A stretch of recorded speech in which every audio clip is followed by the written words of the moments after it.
Welcome back, everyone. So welcome, and what a morning it was. It'll be interesting to see if we can top this morning.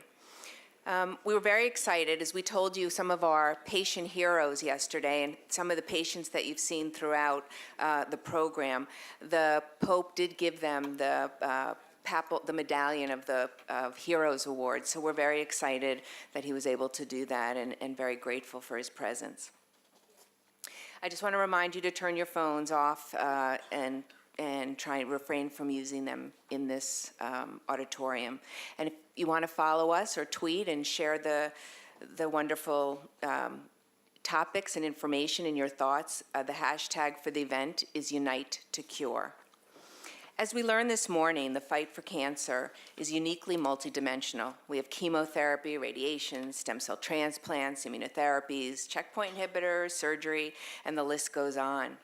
But how close are we to actually developing a therapeutic cancer vaccine?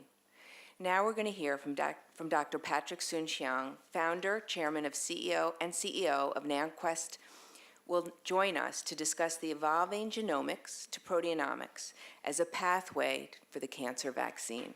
Patrick?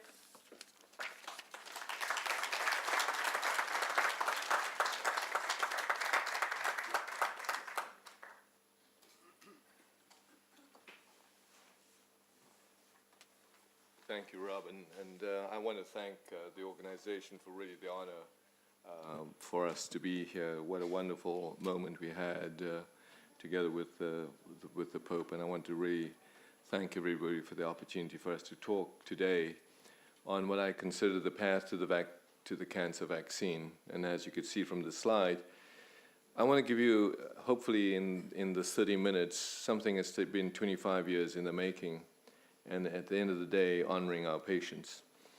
And I have to ask ourselves, the question is why we've not won the war against cancer. And when you look at it, we've been trained, when you think about it anatomically, in the world of tissue. So there's a breast cancer, lung cancer specialist, etc. We've also been trained to think of cancer as a single clone.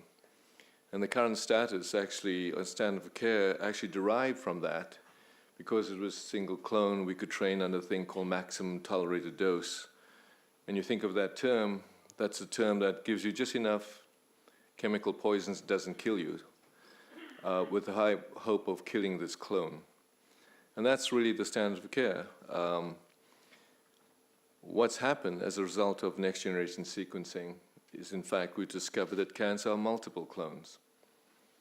And the consequence of multiple clones is that what we'll do, we'll release these resistant clones as a consequence of our treatment. So this illusion of clonal dominance has a huge implications. And as could be seen by this patient with melanoma. And if it was single clone and this patient received a BRAF inhibitor, and this patient should therefore be cured. But within weeks, this is what happened to this patient. So that this concept of resistant multiple clones is a reality, and unfortunately, industry has gone, and we all have gone down this path of targeted therapy of 9 years to develop and 9 weeks to relapse. And then we then face this frightening thought that because of this illusion of clonal dominance, the concept of targeted therapy is an inevitable acquisition of resistance. Just in December, we did this study in triple-negative breast cancer. And it became very, very scary because on day 4, a single day, we biopsied this patient's breast and looked at one site, and these are the clones, 3 different clones, same breast, same day, same patient. What is even more frightening is after treatment on day 7, this is what happened to the clones. By day 125, by day 194, unfortunately at autopsy. So these clones are dynamic. These clones are dynamic across time and space, and it's multiclonal. So this is the new reality of life, that in fact, we can't kill these cells from the inside out. We have to kill these cells from all angles, and especially from the outside in. Because according to this paper by Diaz, resistance is a fait accompli. And the time to recurrence is simply the interval required for the subclone to repopulate. And the war of cancer is really therefore complex. So if you look at the war of cancer, we've been looking at the war of cancer as a battle at the time. We'd have this cancerous cell and we'd have this complex pathways and we'd think we'd target that. Except when we do the biopsy, we find that one target. And as I showed you, we did biopsy that same patient, looked at a different cell, and there's another target. And then there's another target in the same patient. So in essence, what we've done all this time is been fighting battles as opposed to a war. And the war of cancer is really a war in which normal physiology has gone awry and it's taken over the immune system. So we need to attack this cancer in a very different way by not addressing the cancer, but addressing the host, because that's where the cancer lives in. So for 25 years of my life, I've been working on trying to figure out this host, because I came from a strange place in my career. I was a diabetes transplanter, looking at stem cells, and also trained under Don Morton, who developed the melanoma vaccine and did cancer surgery. So this crossover between stem cells, regeneration, and cancer are heads and tails of the same coin. Which means then you need to look at this host, which means that you need to then look at cancer in a very different way. You need to find a way in which you could enter the tumor microenvironment.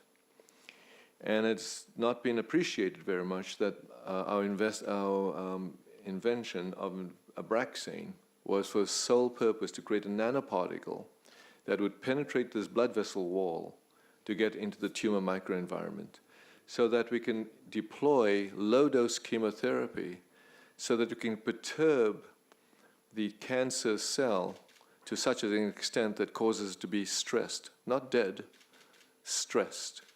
And why is that? Because we could then create other mechanisms of stress and now start adding the natural killer cell. Because it is your natural killer cell that's actually preventing your body from actually having cancer. But that's not enough, because we could then also activate the B cell, so you have antibody killing. We should also activate the dendritic cell, so that we can educate the T cell. And then we need to suppress the suppressor cell. That is the orchestration that needs to be done. So if you looked at that, that is what I call the vaccine-based immunotherapy. That orchestration, that delicate orchestration of the natural killer cell, the B cell, the killer T cell, the suppressor cell, the dendritic cell, in the face of a stress cell with metronomic low-dose chemotherapy entered through the tumor microenvironment. So in the next 20 minutes or so, my job is to try and take you through how we've pursued that and why the cancer moonshot is the integration and the delicate symphony of these actions. And the first thing you need is this thing called battlefield awareness. In order for you to take on this war, you need to know with great granularity what's inside that cell. Not just 200 genes, 20,000 genes, 3 billion base pairs, compared to the normal tissue of the patient itself, because it's the abnormality of the human genome of that patient. Not just the genes, but the gene expression. That means 200,000 RNA. Not just the RNA, but the proteins downstream. It means 10 million proteins and 10,000 pathways. Not just the proteins, but the quantitative proteomic analysis, because you need to know at the atomolar level what works. That's the GPS test.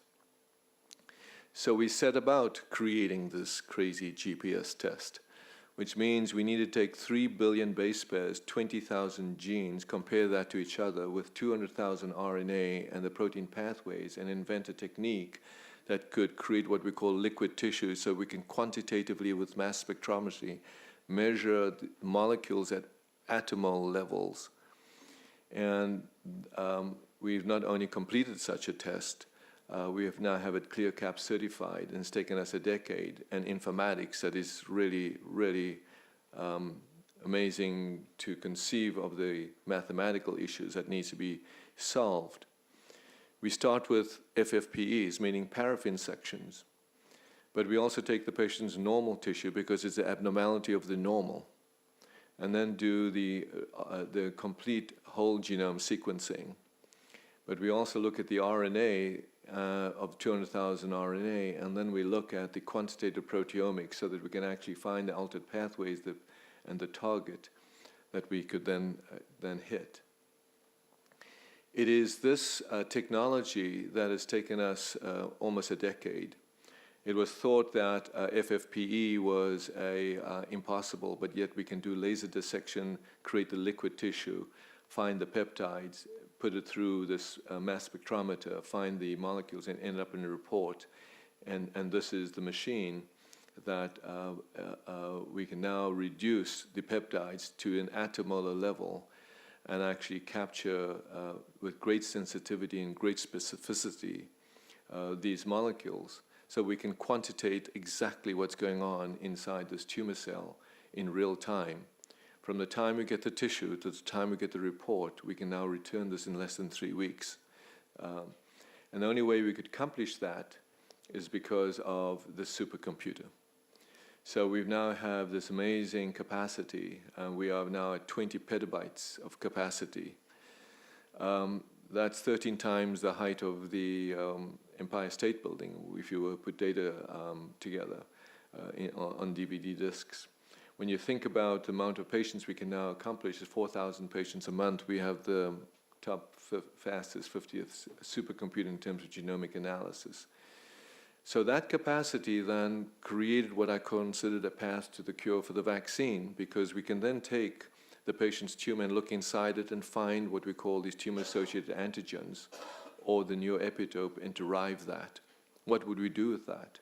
We could then take a novel engineered adenovirus and insert it, and all of a sudden you'd have this next generation GPS-guided vaccine. So that was the purpose of Cancer Moonshot. So this may sound hypothetical, aspirational. So the next thing for me to do is to really show you where we are. With regard to metronomic low-dose chemotherapy, as I said, in 1991 was when I invented this molecule, Abraxane, which was a nanoparticle 1/80th the size of a red blood cell, with the sole purpose of having this molecule penetrate the blood vessel wall so that we could get it into the tumor microenvironment.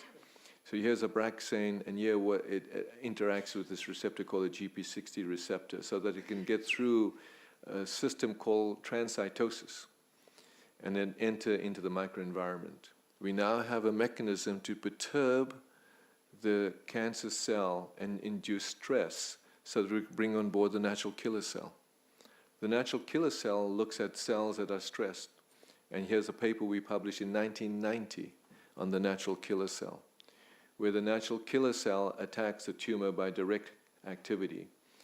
And here I show you a HER2-positive breast cancer cell, a normal breast cancer cell, and a natural killer cell targeting it and eating it from outside in and literally killing it. That's the natural killer cell that we were able to destroy from outside in. And in that case, then we could create this natural killer cell by growing it and then have a natural killer cell that's been given as a blood transfusion, which then leads us to this dendritic cell. If you then have a dendritic cell that we can actually activate by arming it with an adenovirus that infects the dendritic cell. And just last week, this paper was published in Nature, calling it precision medicine taken to the extreme, where you would have a vaccine that was generated just for that patient. It says that extreme could one day become commonplace. I believe that one day is here if we push hard to 2020. So let me take you through that process. You end up with this multiclonal cancer cell, and we have our standard of care. What we induce, unfortunately, is what I call tolerogenic cell death. We kill the cells, but they're still tolerant. We need to induce something different. We end up with surviving cell fractions, and we need to induce what I call immunogenic cell death to overcome this heterogeneity so that we can get to what I call the memory cell, as you heard this morning. Well, the path to the vaccine is here, and I want to now take you through this path. It's taken us 25 years. I want to take you through patients that actually gone through and been brave to take this journey with us. And the first path was to enter the tumor microenvironment, as I shared with you. The second path is to believe in the concept of low-dose chemotherapy to stress the cell, not to kill the cell. To believe in the fact that all the things we worked on, endocrine deprivation, small molecule inhibitors, monoclonal antibody checkpoint inhibitors, are real and useful. But they're used as immunogenic modulators. To believe that you need a natural killer cell, and imagine if you have an off-the-shelf natural killer cell that you can grow in an unlimited supply. To believe that you need to have dendritic cell activation, imagine if you could have a vaccine that you can inject and also cytokines that could stimulate. That's the path. That path needs to adopt both the innate and adaptive immunotherapy. And the first thing we need to do is enter the tumor microenvironment. We then need to activate the natural killer cells, which will activate the B cell, which will activate dendritic cells, will activate through the cancer vaccine, the killer T cells, and add checkpoints. That complicated slide is what we're pursuing in concert as the moonshot. So let me take you through some examples. In 2007, I saw these patients, metastatic pancreatic cancer, and most people think of it as a death sentence. What frustrated me, we were seeing this routinely, if you gave low dose, complete responses, 1 month later. And as recently as just a couple of months ago, in March, a colleague sent me this patient with triple-negative breast cancer, low-dose chemotherapy, 1 month later, this response, 100 milligram per meter squared. So the concept of whether entering the tumor microenvironment, low-dose chemotherapy, is that real? I share with you a patient who was brave enough to take this on. Is there volume? Anything would have been better than that. I started getting chemotherapy. And through that first year, a spot showed up on my liver. And once a spot shows up on your liver, then you are stage 4. I'm 51. I have twin 11-year-old boys, Aiden and Ben. They are active in sports. And so most of my free time is spent with them. If it wasn't for Abraxane, if it wasn't for taking that drug, I would not be here right now. I'm grateful for every meal that I have with my kids, for every time we do anything, and all of that, is basically because I'm no longer have pancreatic cancer. I'm a walking miracle, literally. It's like I am one of the people that slipped through the eye of the needle.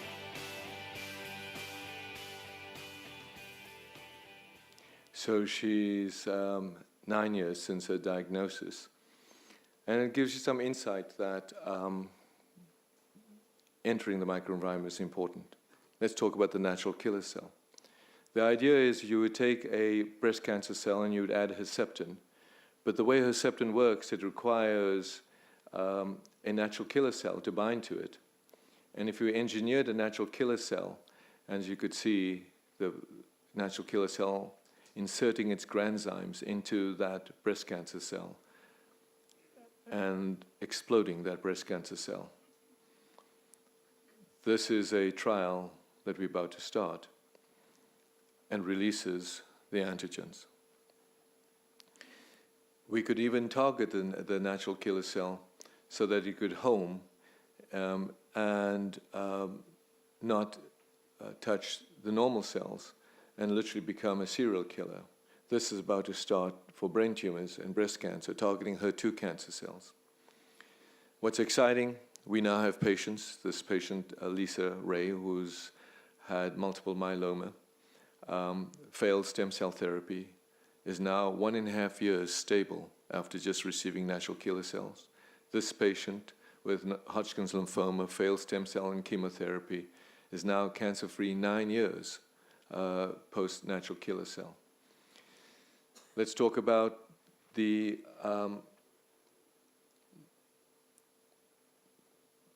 monoclonal antibodies. What we have here is a monoclonal antibody that goes after a very specific receptor. And here again is another example of this monoclonal antibody that is an immunotherapy. Ewing sarcoma. I was married for 10 years. I had a daughter who was 6. I had a son who was 3. I had another daughter who was 18 months at that time. What is, okay, but yeah, James Carly Bear's building. I didn't know what was going to happen. I was wanting to see my kids grow up. I went on chemotherapy regimens 3 different times. I had 3 surgeries. That all went on for 7 years. And I was good for another 2 years. In 2006, it metastasized again. They put me on another chemotherapy regimen. At that time, it didn't work. The tumors were growing so rapidly that my doctor decided to send me to San Antonio, Texas to go on a clinical trial, thinking this might be the end of it for me. They gave me a treatment the next day, which was only a 100 milliliter bag, and 8 days later, they did another PET scan on me. And the doctor called me from San Antonio, and he said, you won't believe this, but your tumors have shrank by 60% with 1 treatment. And I was so happy. I mean, I had tears coming down my eyes. The whole 9.5 years I've been on this drug, I've never stopped doing what I would like to do. I'm not short of breath no more.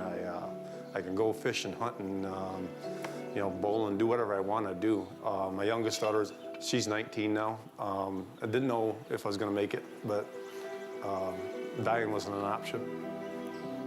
My dad was able to have his life back, and we were able to vision a future with my father. You know, one day he'll walk me down the aisle, or one day if we have grandchildren, he'll be able to see his grandchildren grow up, and that's just incredible.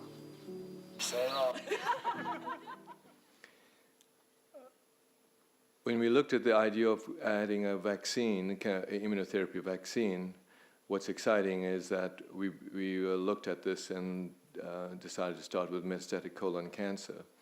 And you could engineer this vaccine with the metastatic colon cancer, and I'll share with you today for the first time these results, where in patients with end-stage, 3rd, 4th, 5th round metastatic colon cancer with a estimated survival of 4.5 months, almost doubled, or in fact more than doubled.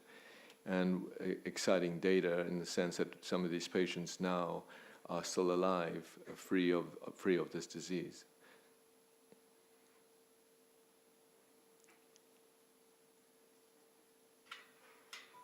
We were first diagnosed in January of 2005.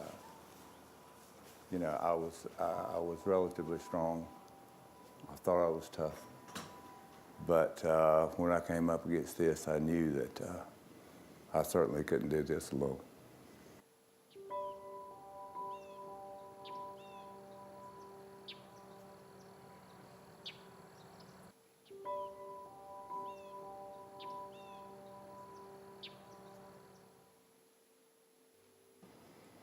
Has your worldview changed since your cancer diagnosis? Do you see things differently? Do you feel things differently?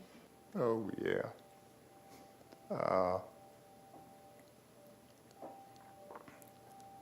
You see everything differently. In the grass and the flowers and all of God's creation. You're just so thankful for another day. So he's now 5 years cancer-free. And these studies are now going on. So I'm announcing today that we just received FDA approval to initiate this in breast cancer. We'll be working with Sanford Health on head and neck cancer, viral infected tumors, pancreas cancer, lung cancer, in fact, all tumor types. So I've taken you through the potpourri of need to go through a tumor microenvironment, add really the orchestration of all this to get to the path of really what I call this dance of proteins, so we can get to this. And I think what you see here is us honoring the patients that actually have participated in every element of this and are all alive today.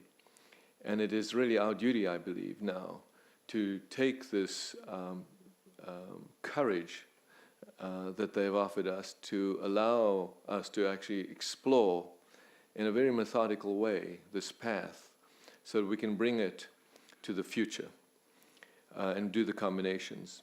And there can be no better future than for us to do this in children.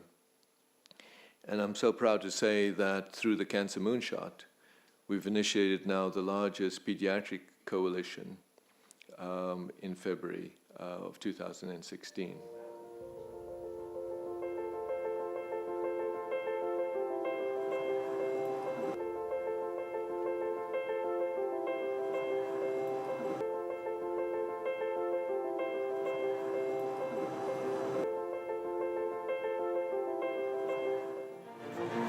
Today starts the real day that we start making a bigger difference than we've done before. Today we're having some of the best pediatric cancer experts around the country come together to join efforts with Patrick Soon-Shiong and Phoenix Children's to change how we treat cancer. How are you? Good to see you. We're taking the most advanced technology, the most complete approach to a pediatric cancer patient ever undertaken, and making this now known to the nation, and bringing together different institutions who all understand the importance of trying to make a change in how we treat kids with cancer.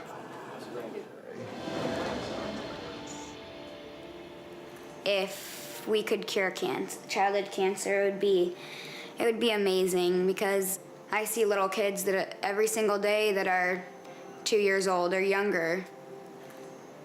They don't know anything else. They just know pain and being here, and I couldn't imagine, and I don't think that that's right. Like, children shouldn't have to go through this, especially really little one. Well, anyone here in this hospital. It's not okay.